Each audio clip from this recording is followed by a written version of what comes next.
Good morning, everyone, and welcome to the June 2026 edition of the Morning Blend. I'm Alison DiFlorio, and so honored once again to be with my partner in crime here, Lori Armstrong Halber. Hi, Lori. Hi, Allison. How are you? I'm great. How can you complain when you've got a day like this? Honestly. The past several days have been just beautiful.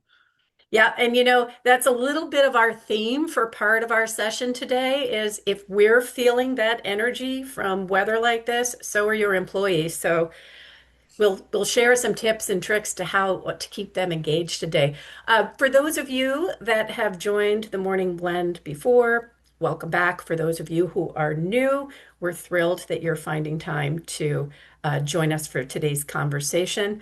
This is something that we have been working on for about 5 years or so, right, Lori?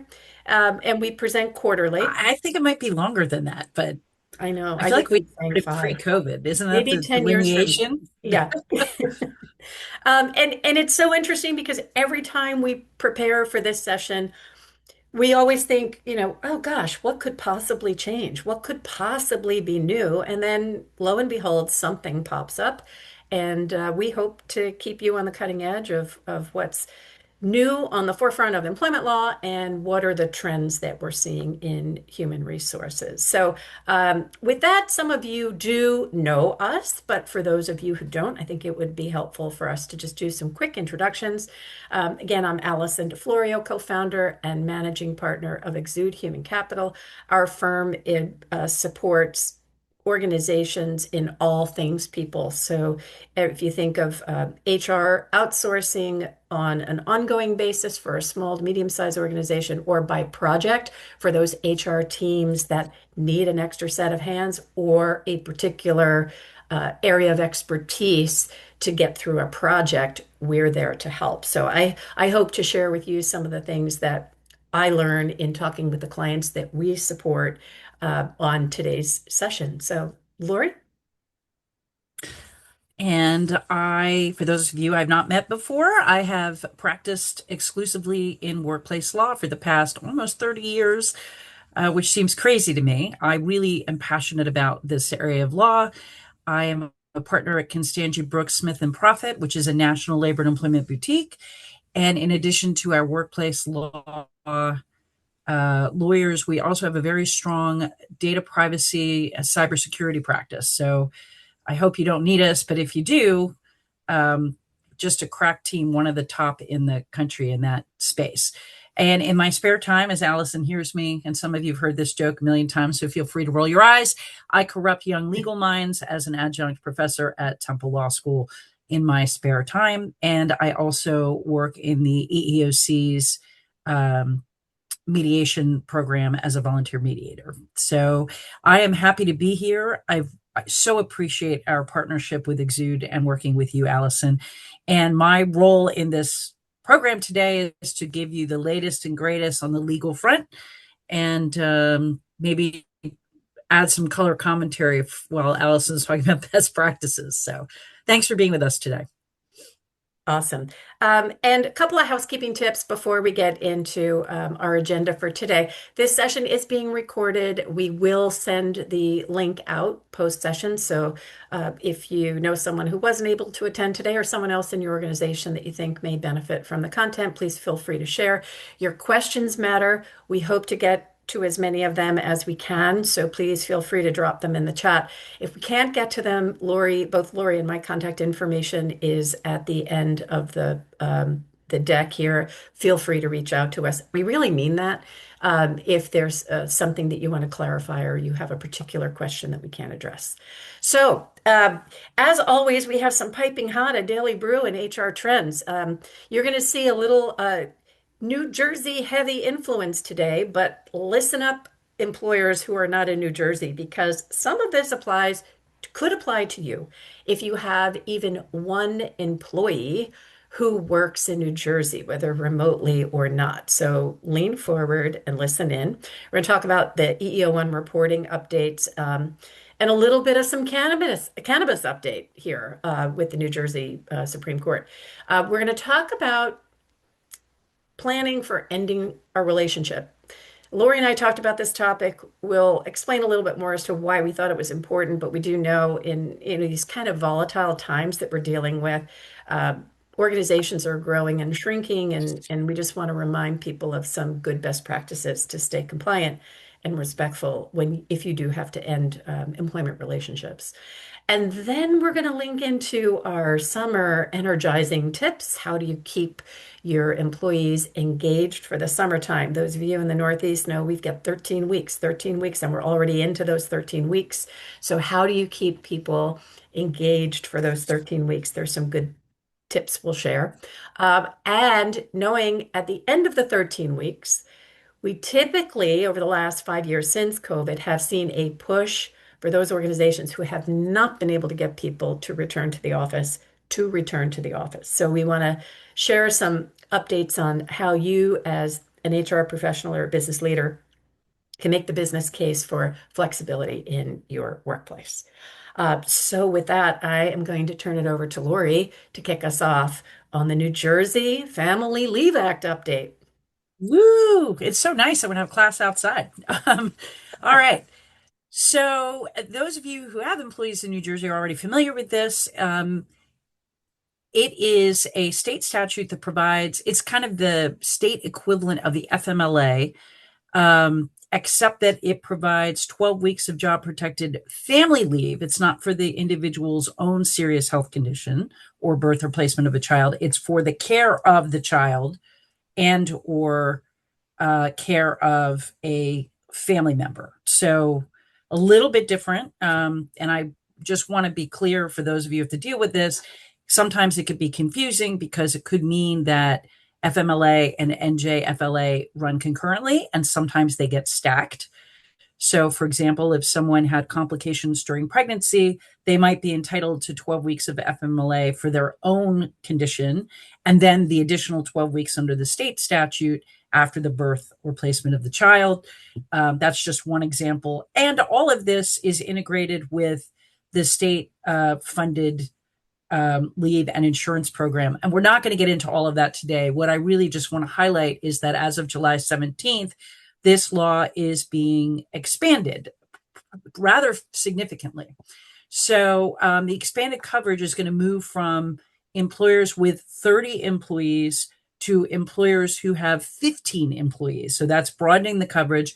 And what's important to know is those 15 employees can work anywhere worldwide.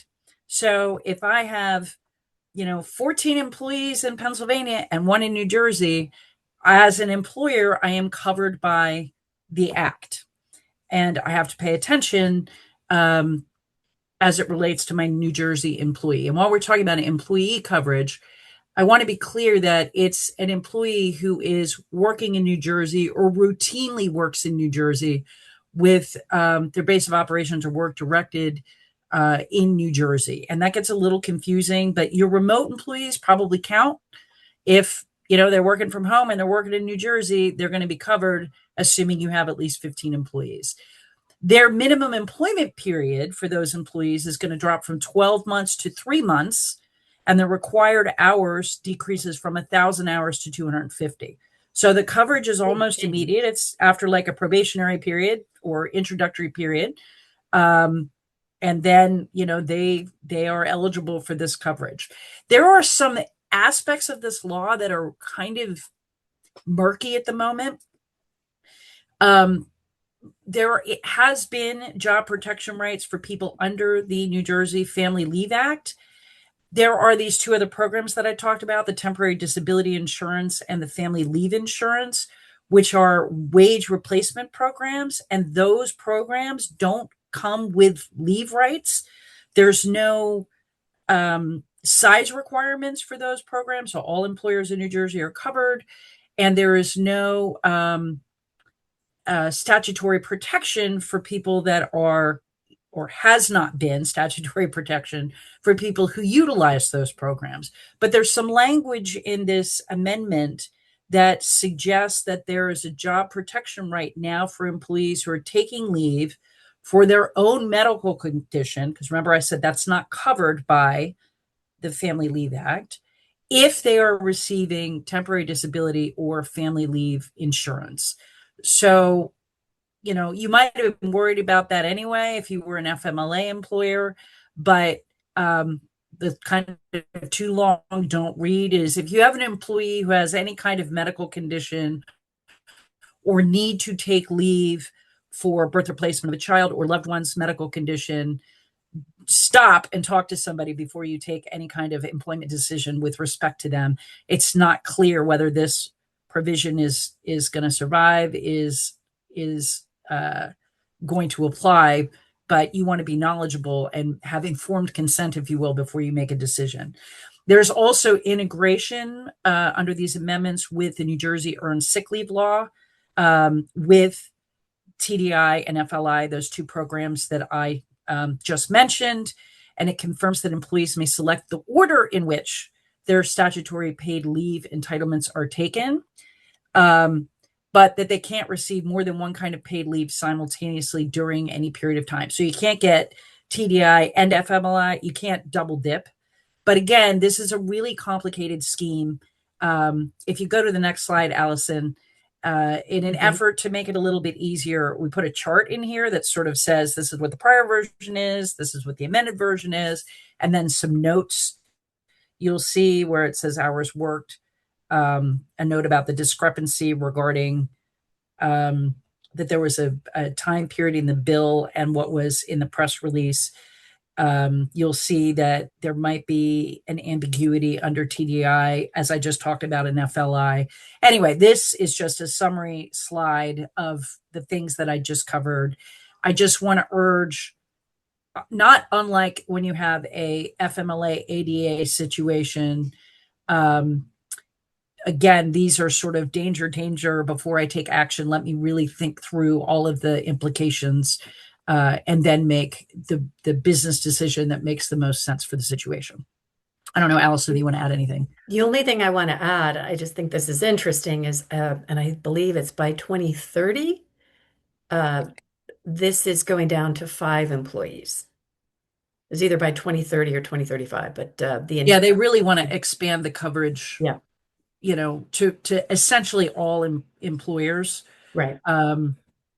And just so you know, for those of you who are in Pennsylvania, by way of example, the Pennsylvania Human Relations Act, which is the anti-discrimination law in Pennsylvania, applies to employers with 4 or more employees. So there is some recognition by our legislative bodies that employers that have like a couple of employees are really burdened by these types of obligations. And so there's usually carve out for them where it comes to this type of situation. But not always. And some statutes, both in Pennsylvania and in New Jersey and in other states, apply to everybody without sort of carving out the very smallest employers. Mhm. Okay, just gives us a little bit to think about. All How about right. the EEOC? So this is not my area of expertise.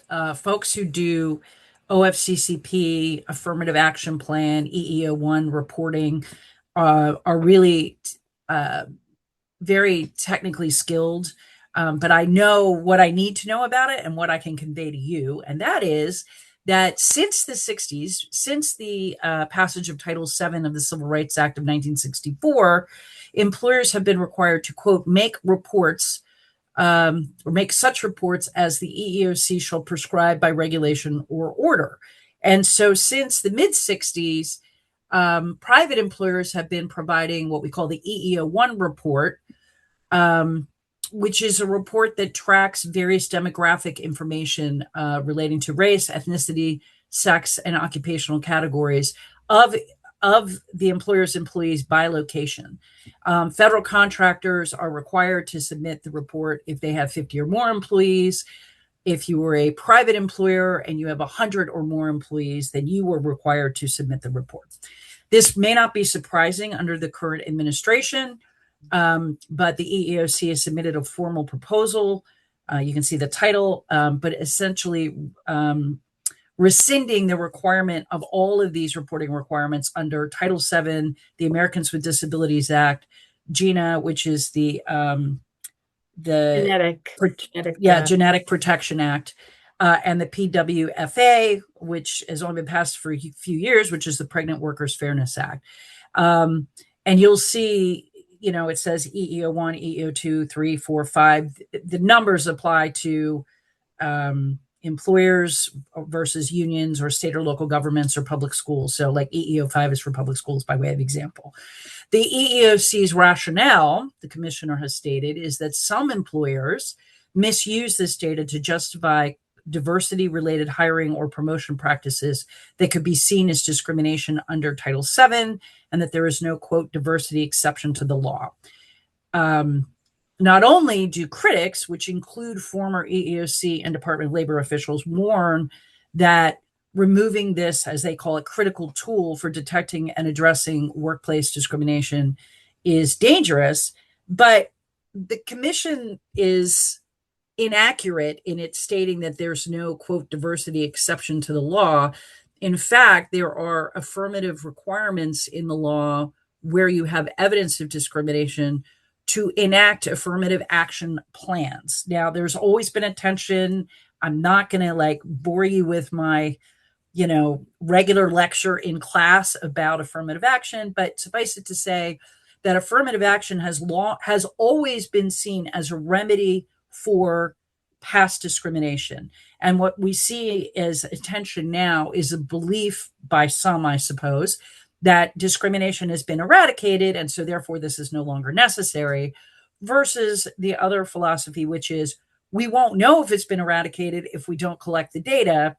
And the collection of the data then justifies affirmative action hiring, which is a remedy in the statute passed by Congress where there is discrimination, which would be evidenced by this statistical information.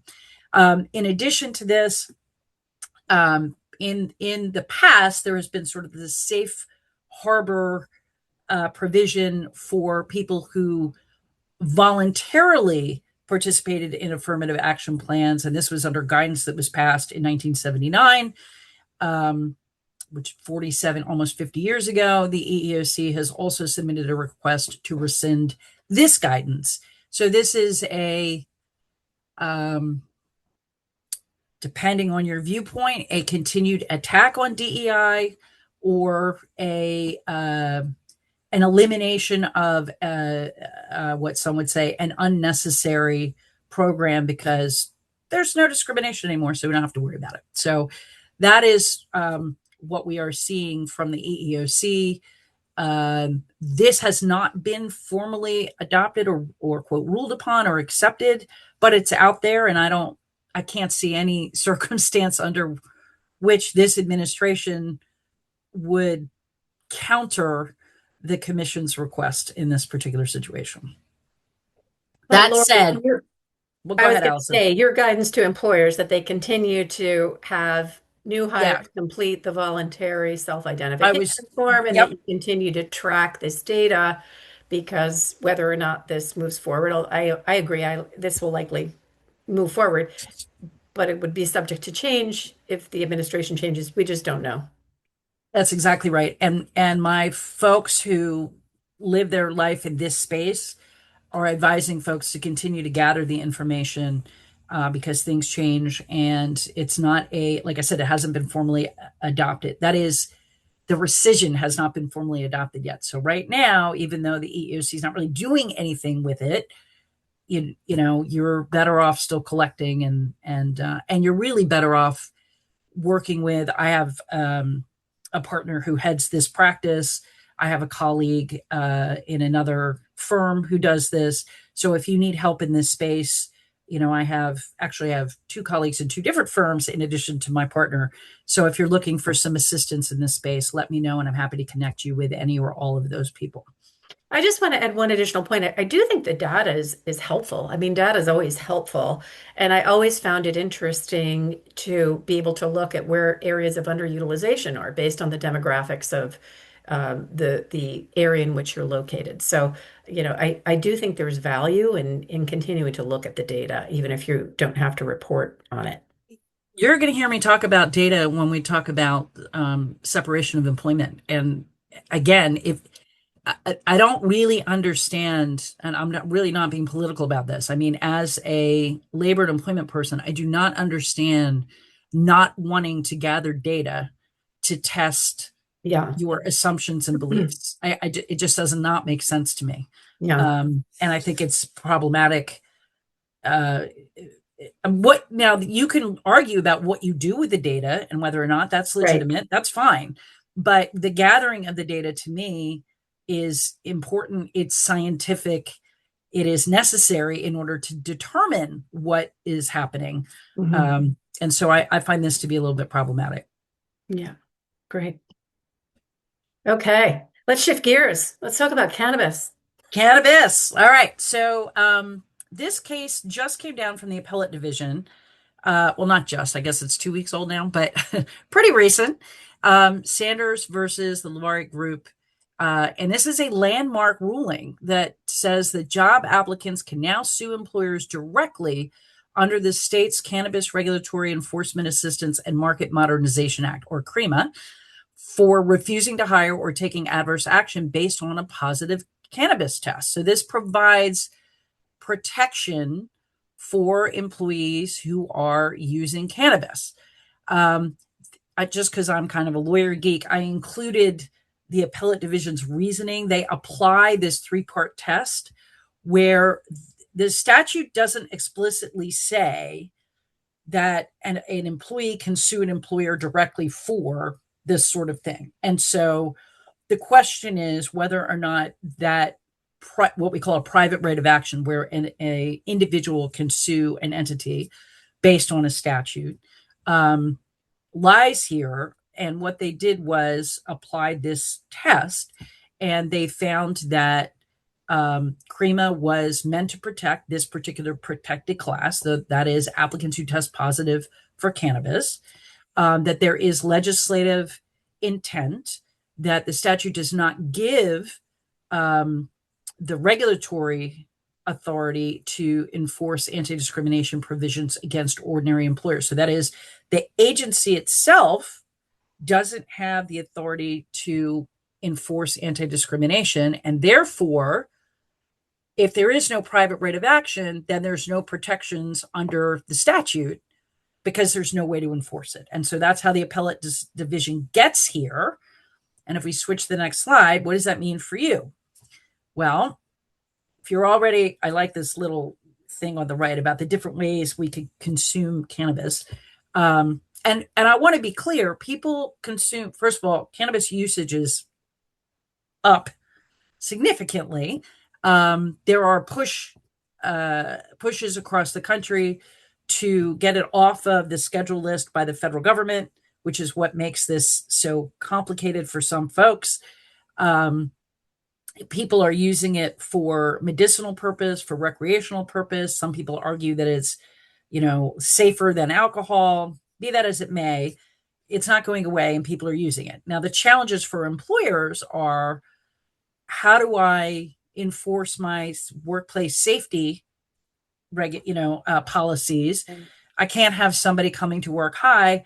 And really the key is, it shouldn't matter, frankly, what they're high on, whether it's an illegal or a legal drug, or they're drunk or whatever. Your concern, if focused on their activity and ability to perform the job, will not get you into trouble. Where you tend to get in trouble as an employer is where you're questioning kind of in advance, what are they using, when are they using it?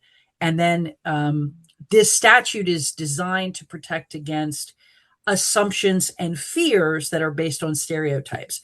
If somebody uses marijuana, then they're going to be a danger at work, which is not necessarily the case. So this statute prohibits employers from refusing to hire or take adverse action against applicants or employees solely because they have tested positive for cannabis, with a few limited exceptions, and that's for those federally regulated contractors who are bound by the federal statutes. And so, that's sort of a carve out. You can still conduct drug testing for impairment or safety sensitive roles. So if somebody appears impaired, and we find that they have cannabis, just like if we found that they had alcohol or some other thing in their bloodstream, then your action is not based solely on the test. It's based on the behavior that is then being validated or explained by the test. And you can take action if the employee is impaired or using cannabis on the job. So somebody's in the warehouse and they're vaping up, you are allowed to prohibit, just like you could prohibit them, taking a beer in the warehouse, same thing. And you can require a retest if requested, but can't rescind offers or deny hiring solely on the positive test. Now, I saw that a question was coming in. Yeah, there's a question here, and I think you may have addressed it. Does this still include jobs where employees are operating heavy equipment or are in an environment that's considered dangerous, like certain factory jobs and such? It's going to depend on whether that equipment is federally regulated or licensed, and or will depend on whether like you can't. This is kind of a limited in some respects ruling, in that if you do a random drug test and it comes back and it says somebody used marijuana, that is not a cause for termination at this point. But if their conduct associated with whatever they're doing, you have to kind of treat, I guess the easiest way to do is kind of treat cannabis the same way you would treat alcohol. Now, there are Yeah. distinctions, but kind of the easiest way to think about it is, the fact that somebody got drunk the night before, if they come in and they're not drunk anymore and they're able to operate machinery, that's not a problem. It's kind of the same thing. I know that this is, again, one of those tricky areas. So, if you have a person in New Jersey and you're dealing with this issue, I'm happy to help you. I am admitted in New Jersey and Pennsylvania, and can walk you through this. Or I can recommend folks if you don't currently have labor and employment counsel. But this would be one of those areas, again, it's a little tricky. And this this court decision just came down. So we don't have any case law for me to be able to say, courts have looked at this and this is what they've done in New Jersey yet. Might be a good idea to just look at if you do drug testing for cause or post-accident, to just look at the language in your policies and make sure that if you need to make any adjustments, you make those adjustments Yep. as well. So that's our piping hot stuff. Okay, now we're going to switch gears and get into our morning brew and talk a little bit about the thing we don't enjoy talking about, which is ending the employment relationship, but how do we do it well? And then we'll move into our HR updates. So let me talk about how this came up. Allison and I were sort of trying, when we're planning for these, we're trying to look for themes in, what's coming up for each of us. What are we getting a lot of questions about? And unfortunately, I think with, the economy and some other uncertainty, we've both had a fair amount of questions about, specifically really about layoffs and reductions in force and that sort of thing. And we were talking about it might be a good idea just to do kind of an overview primer. Again, every situation is different. You're welcome to consult with either or both of us if you find yourself in this situation. But we thought it might be helpful to give you kind of some high level bullet points. So one thing that I want to start with is the language that we use in this space. For some reason, a lot of people, I don't think most of you folks are real familiar in the HR space, but you'll find that others who are not get really wrapped around the axle about the word termination, that it automatically is a negative. I mean, it could be a negative, I guess, but termination simply means ending, right? It's the termination of the employment relationship, whether it's what was that phrase that Gwyneth Paltrow used? Conscious uncoupling, Oh, right? yeah. That's a Yeah. termination of a relationship. So you can have voluntary termination where the employee instigates the end. That could be a resignation. It could be retirement. Those were the examples that sort of occurred to me. I couldn't think of others, but it's where the employees decided that they want to move on and do something else or do nothing else. Mhm. Involuntary termination is where it's the employer's decision and employees are, frequently not happy about that decision. And I want to distinguish between a single person termination versus, or individual versus a group termination. So the language we typically use, this is the way, I think about it, Alison thinks about it. Discharge typically implies that there's some sort of policy violation or rule violation. That's the you're fired sort of scenario. Typically applies to a single individual. Although I guess if you have a group of employees who do the same thing, you might discharge all of them. Right. But that's important because that is different from a layoff or furlough or reduction in force. And some of the statutes that are implicated are not implicated where I'm firing a bunch of people, quote, for cause. Layoff, we tend to think of as a if not permanent, a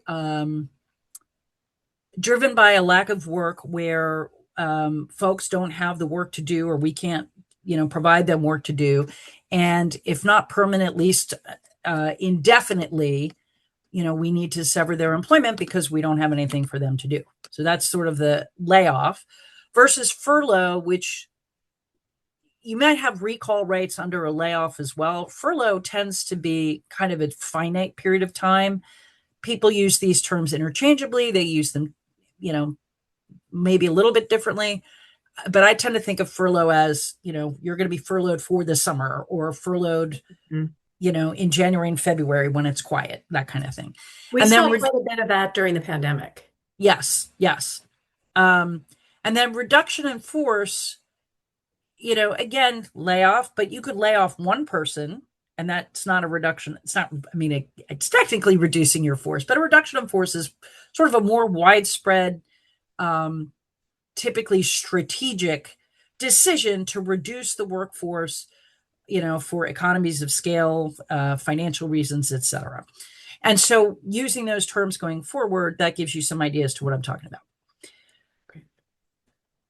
So before I get into the programs and the statutes that are implicated in some sort of helpful tips or best practices, I just want a quick refresher on where we typically see challenges to ending the employment relationship. How does that work? And that's in employment litigation. And this is the legal analysis. And you will get a plaintiff who brings a case. And the way that this is called the McDonnell-Douglas burden shifting paradigm. And I tell my law students to shepherdize it, and it comes up like in every discrimination case, it is the most cited case.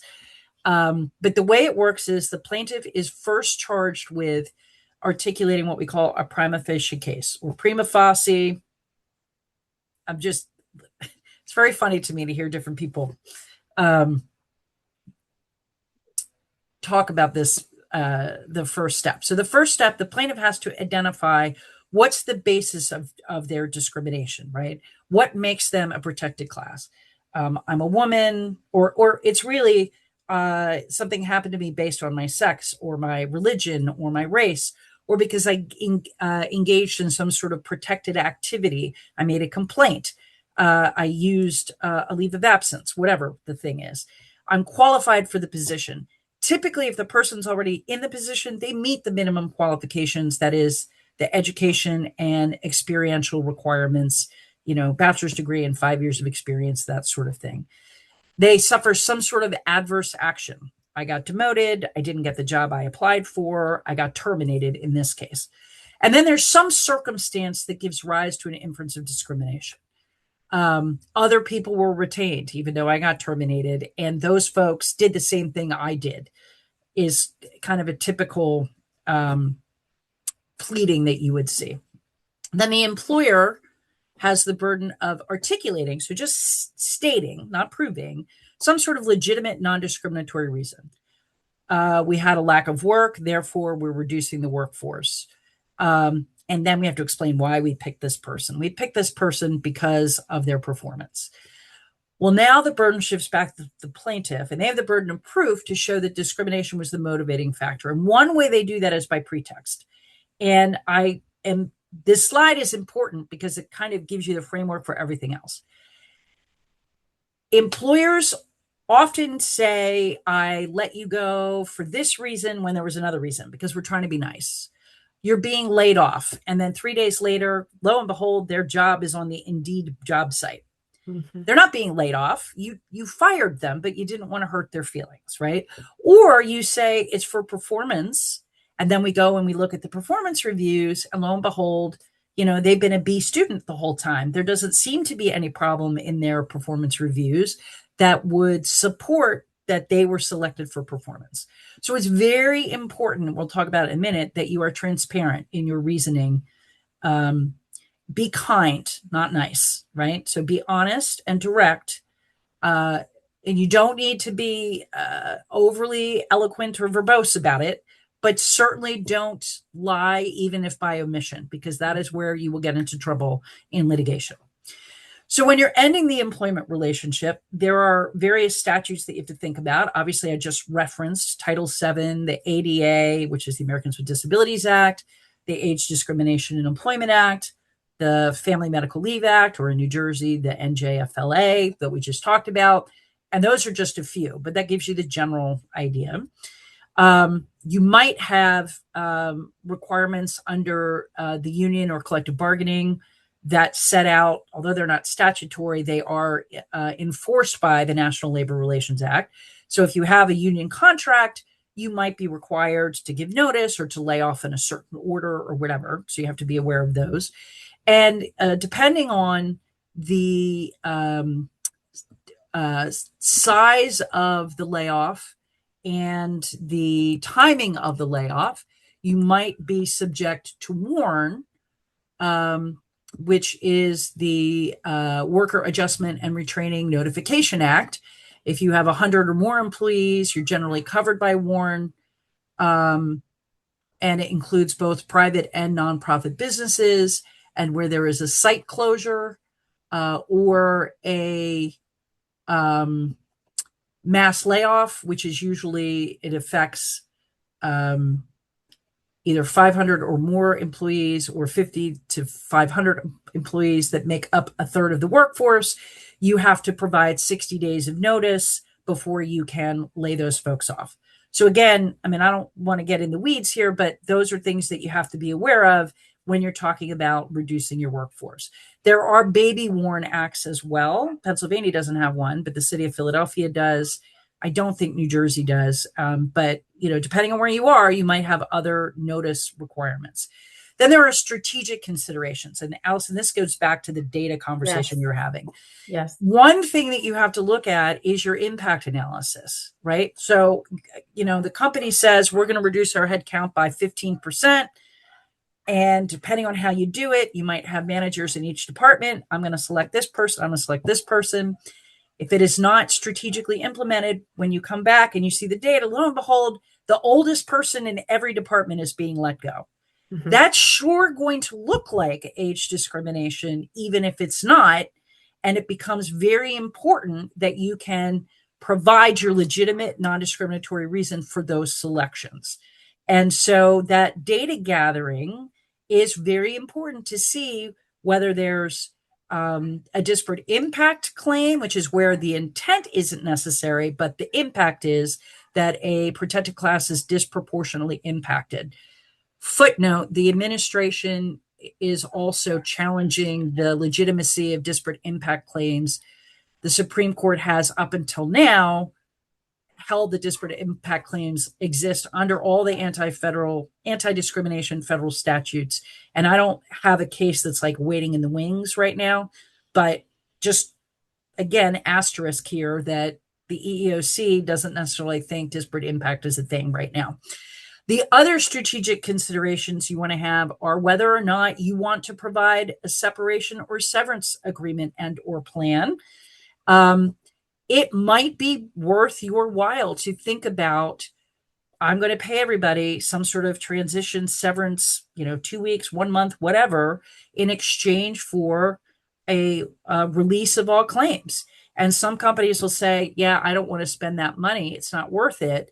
But you have to think about even a single plaintiff case could cost you at a minimum $75,000. And at a minimum, I mean like a BS claim and you have to litigate enough to get to a place where they take a nuisance value, or up to $1 million for a single plaintiff, depending on what their role was, how much they were being paid, how bad the facts are. So that's a cost benefit analysis. I'm not saying you have to have it, but it's something you want to think about.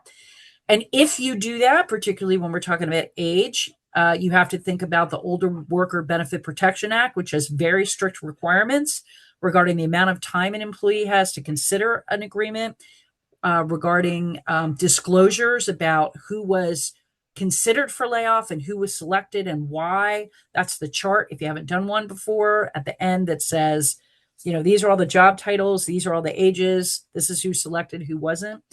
The other thing you have to think about is whether or not those plans are being paid in a lump sum or some sort of continuation. And if so, are you implicating ERISA? And do we want to implicate ERISA, which is a different federal statute that comes with a whole bunch of other administrative requirements? So these are all things to be thinking about as you're going through the process. Some quick sort of high level thinking about important factors. I alluded to this, is your employee selection criteria. How are we picking these people? Who's picking them? And are they told you can pick it on these bases or whatever you want? And things that are typically defensible are things like seniority, performance, assuming the performance reviews are accurate and not, oh, we give everybody a B. Skills, versatility, attendance, all those sorts of objective, fair, non-discriminatory criteria. If you have to defend why somebody was selected and you use those factors, it's going to be easier. You might consider voluntary options like a voluntary retirement plan, if that's going to allow higher compensated, who tend to be older, folks to exit the workforce via retirement. Maybe that's something you want to think about. You want to think about transparency and compassion. When are you telling these folks? How are you telling these folks? Are you giving them notice? If you're giving them notice, does that create a morale problem? Do we want to give a retention bonus for folks who stay through the period of time if we're going to give advance notice? Do we have support resources? Are we giving them not only an EAP, but some sort of access to a transition or outplacement Outplacement services. Yeah. Yeah. Timing and operational planning. If I tell everybody today and everybody quits, because they are panicking and they go get a new job, are we able to do what we plan to do for the next couple of months? Or should we wait and tell people later? And if we tell them too late, does that then breed a higher risk of litigation? And there are a whole bunch of factors that relate to that as well. And again, just mentioning, if you're trying to mitigate risk, you might want to consider implementing some sort of severance plan. And I have clients who don't want to use them. And I think now a couple of times they've seen the challenges of litigation and said, you know what, maybe we ought to consider that going forward. So, this is kind of a quick and dirty, high level things to think about.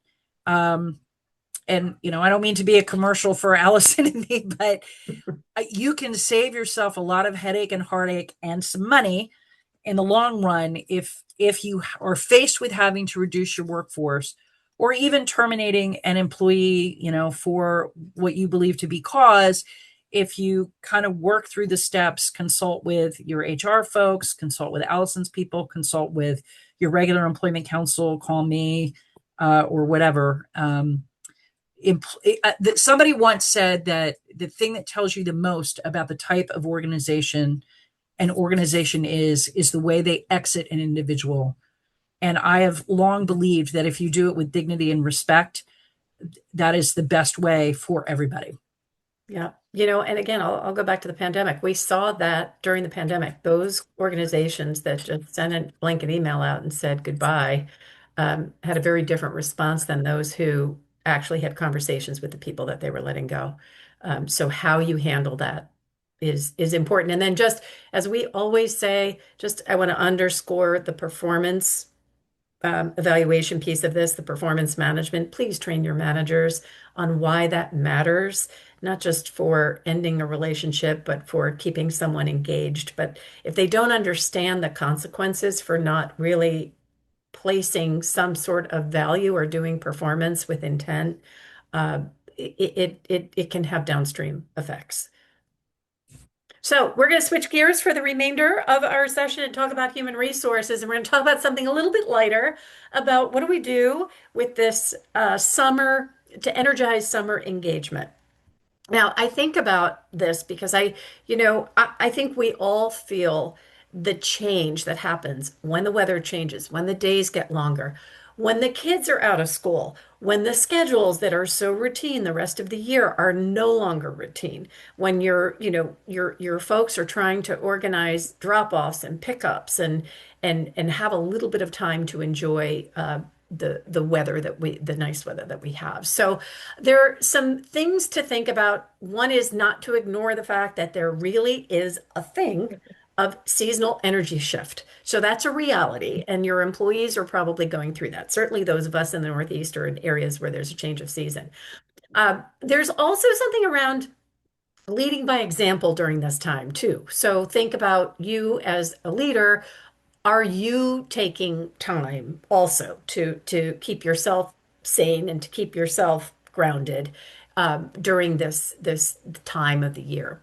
So a couple of ideas to share, early out Fridays. This may not work for every organization, and maybe it's not every Friday, but just to be able to have, we see a lot of organizations doing this who can do this, to kind of call the day at 3 o'clock on Friday, or every other Friday, call the day at 3 o'clock or 1 o'clock, or whatever you can do, and make sure you it kind of enforce that. Encourage people. Log off. If you're leading a group of people, you log off at on Fridays, or you stop sending them emails at Friday at 5 of 3 with a report that you want done before they leave at the end of the day. It's just an act of goodwill. It promotes that interest that they can get out a little bit early to start their weekend.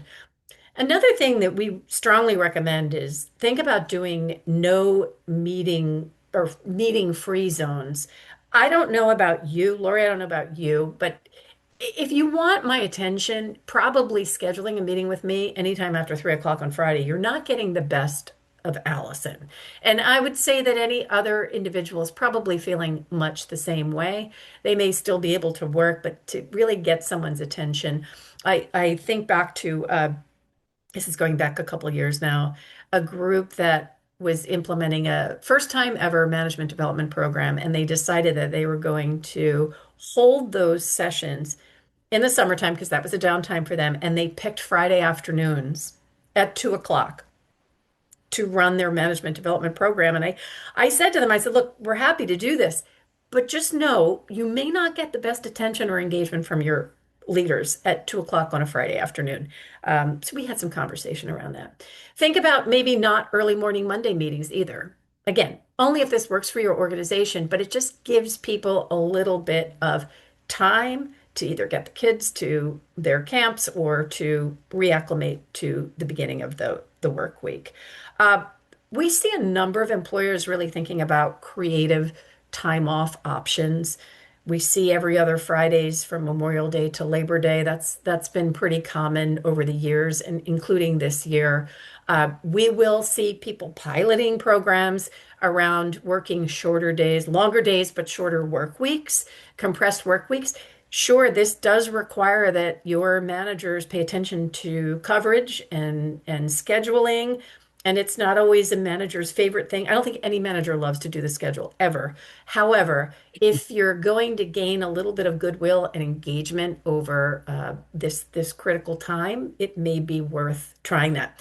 The other thing we found out is that some organizations who have done these summer pilots have had great success with them and such great feedback that they're able to extend them after the season, if that works. And, I say extend, you can always extend a pilot. Sometimes it feels safer to create a pilot for something rather than to change a policy, but to extend a pilot for another. Hey, this worked so well in the summertime. We're going to extend this into the fall and see how it works. We'll come back and revisit it if we feel there is a need to. The other thing is take advantage of this weather. Get people outside. I mean, Us outside. there's something to be said about getting a little bit of vitamin D and a little bit of energy. what maybe your weekly check-ins, do it as a walk and a talk on a phone instead of in front of a screen. Hold an impromptu staff meeting if you are in the office at a nearby park outside. Just mix it up and give people that opportunity to engage a little bit outdoors. Lori, I don't know if you have any other ideas that you've seen work well. No, I love all of these. I just sort of want to remind folks, I know that you might get pushback like, well, we need to have a meeting and it's important. And I hear you, Allison, about if it works for your business. But the two things I would say is we all loved the teacher who had class outside and probably were more receptive to anything they asked of us because we got that little bit. That's employee equity. But also, if the answer is we have to have a meeting at 8 on Monday, explain why. Don't just be like, because I said so, because, um, you know, your employees want to feel included and part of the team. And the studies since the 80s have said that employees will get their equity. And so if they feel that they're part of the team and included, and you give these little things, they will feel good about it and reciprocate. Whereas if you are sort of a hard ass, they're going to take it anyway. They'll take a longer lunch, they'll take an extra day off, whatever. My computer just decided to do its own thing and I saw that. advance and go backwards. I'm not quite sure why. Thank you for those additional things. Couple of cute ideas that we've seen, and I think effective ideas that we've seen come up just recently. You know, have that ice cream truck show up for an impromptu social, or do an outdoor lunch, or do fun summer trivia. Just not in a way that sounds contrived or forced, but just as a surprise, something to keep things engaged. And we're not saying do this every single day, but a couple times it's helpful. We've had a couple of organizations take advantage of the food trucks, and so whether it's an ice cream food truck that shows up or a taco truck that shows up for lunch, once a month or whatever. It just gets people outside and makes it fun. The wellness and recharge initiatives, the guide stretch breaks, your EAPs, if those of you that have employee assistance programs, often will have some really good ideas and tips and tricks for wellness and recharge initiatives. But again, anything to get people outside for a few minutes just increases the energy and the engagement. Recognition. Sometimes, we've got vacations that happen. We just have it's a different energy in the summertime. Don't forget that recognition is important, because just don't put it on pause. So whatever you do internally, maybe you do something differently in the summertime, but don't put that on pause until we return. Just because not everybody's there doesn't mean we should stop doing recognition. Encourage vacation, don't just allow it. Again, leaders, you want to model taking time off. Uh, you become better when you are refreshed, and your employees become better when they have time away and they are refreshed. So don't make it difficult to request time off, obviously within the framework of your process and policies, but get back to people in a timely manner as to whether something is approved or not, and again, model the behavior. And then micro learning moments. I think it's great to continue to do learning opportunities throughout the summer. I would suggest keeping them short. And there's data that supports that people have shorter attention spans for those kinds of things, for learning in the summertime. So just keep it short, but don't pause development opportunities just because it's summertime. And I know some people do it because you can't get a large group of people together because of vacation schedules, but that's where those micro learning opportunities can be really helpful. They can be recorded. They could be your leadership team doing quick little guided conversations for 15 minutes, and you could record them, and somebody who was on vacation could listen to it when they get back. But just don't allow that to happen. The other thing I want to mention too that's not on here is try not to overload people.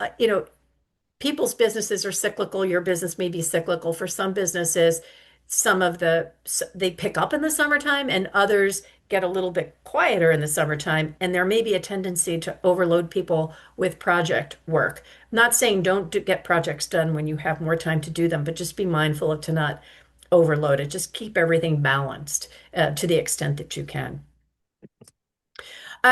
Very quickly, because I know we're coming up on our time, I also want to talk about the what people anticipate going into September, it's like, oh, summer's over. Now we got to get back to work. We're going to return to the office. I think these stats are interesting that 96% of business leaders believe that employees should be in the office at least part of the time. 70% of companies, this has been pretty consistent, now have formal RTO policies in some way, shape, or form. And 50% of those are now requiring employees to be in the office 4 to 5 days a week. That's higher than what we had been seeing. We'd been seeing two threes, in the office 2 days, off three, or three in the office, two off. Now it's 4 to 5 days per week. But 25% of executives admit that they hoped that the RTO mandates would encourage some people to perhaps leave if they were forced to have to come back to work. Some cases that worked, in some cases it didn't. It is a reality though that it's for HR leaders or for business leaders who are considering, should we offer flexibility, not offer flexibility? We'll go back to that word, data. Pull the data. Pull your turnover figures. If you, and we hear this, I've been hearing this quite a bit from our employers as they're looking to attract new talent. Those who are offering some degree of flexibility, and I'm talking even 1 day a week to work remotely, have a better chance of pulling top talent over the finish line than those who do not. So I'm not saying how do you run your business, but if you have the opportunity to offer a degree of flexibility, measure things that will tell you how that will impact your business. Your time to hire, your ability to attract and retain top talent, exit interviews. What are people saying as to why they are leaving, particularly in those critical, hard to fill roles, those mission critical roles? Why are people declining offers? If you are hearing that it's because of flexibility, then there you can quantify that. There are dollars to that. The amount of time you're spending trying to recruit to staff, the amount of time that your team is operating without that role filled, that is the soft cost that of adding stress and leaving vacant roles open. You can make the case for business flexibility, and even if you're not trying to make the case, do the math, gather the data to see if it still makes sense for you to have the type of arrangement that you have with flexibility. Lori, I don't know if you want to add anything to that. No, I mean, Allison, I always appreciate the information that you put together here. And I think that all of our HR professionals who are here with us today kind of probably recognize the theme, um, that we understand your challenges sometimes when you're talking to your operation folks. But if you can give them data and explain, kind of the ROI for them, they're probably more likely to buy in, rather than, kind of dismiss it as a touchy feel good program. Which is a side note, which is really interesting particularly in Asian countries. It's often the CHRO type person who is promoted to CEO rather than the accounting finance person, um, which is different than what we see here because the value of human capital is elevated in some of those cultures. So I think we should keep making the case for that in the US as well. And I'd also go back. Remember, you can make it a pilot.